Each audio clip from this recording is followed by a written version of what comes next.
Doctor Baba Saheb Ambedkar ಅವರು ಒಂದು ಮಾತು ಹೇಳಿದ್ದಾರೆ.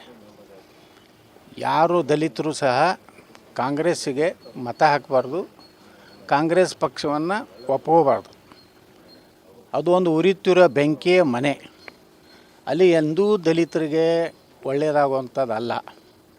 ಮತ್ತು ಅಸ್ಪೃಶ್ಯತೆಯನ್ನು ಆಚರಣೆ ಮಾಡುವಂಥ ಗಾಂಧಿ ಮತ್ತು ನೆಹರು ಕುಟುಂಬದ ಒಂದು ಪಕ್ಷ ಅಂತೇಳಿ ಅಂಬೇಡ್ಕರ್ ಅವರು ಹೇಳಿದ್ದಾರೆ.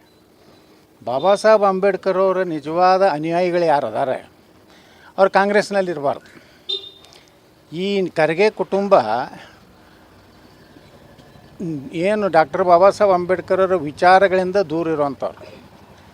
ನನಗನ್ನಿಸ್ತದೆ ತಾಲಿಬಾನಿಗಳಿಗೆ ಸಪೋರ್ಟ್ ಮಾಡುವಂಥ ಒಂದು ಕುಟುಂಬ ಅಂದರೂ ಅಡ್ಡಿ ಇಲ್ಲ. ಎಂದು ಅಂಬೇಡ್ಕರ್ ಅವ್ರನ್ನ ವಿಚಾರಗಳಿಗೆ ವಿರೋಧ ಇದ್ದವ್ರನ್ನ ನಾವು ಯಾವ ಕಾಲಕ್ಕೂ ಅವರು ಒಬ್ಬ ದಲಿತ ನಾಯಕ ಅಂತ ಹೇಳಿ ಒಪ್ಪಲಿಕ್ಕೆ ತಯಾರಿಲ್ಲ. ಅಂಬೇಡ್ಕರ್ ಅಂದರೆ ಈ ದೇಶದಲ್ಲಿ ಸಾಮಾಜಿಕ ಒಂದು ಎಲ್ಲ ಸಮುದಾಯಗಳಿಗೆ ನ್ಯಾಯ ಕೊಡುವಂಥ ಕೆಲಸ ಅಂಬೇಡ್ಕರ್ ಮಾಡಿದ್ದಾರೆ.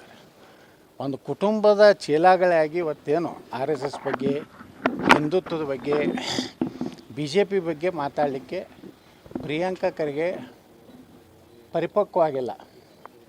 ಅವ್ರ ತಂದೆಗೂ ಏನು ಕಿಸಿಲಿಕ್ಕಾಗಲಿಲ್ಲ RSSನು ಬಂದ್ ಮಾಡಲಿಕ್ಕೆ, ನೆಹರುಗೂ ಕಿಸಿಲಿಕ್ಕಾಗಿಲ್ಲ, ಇಂದಿರಾ ಗಾಂಧಿಗೂ ಆಗಿಲ್ಲ.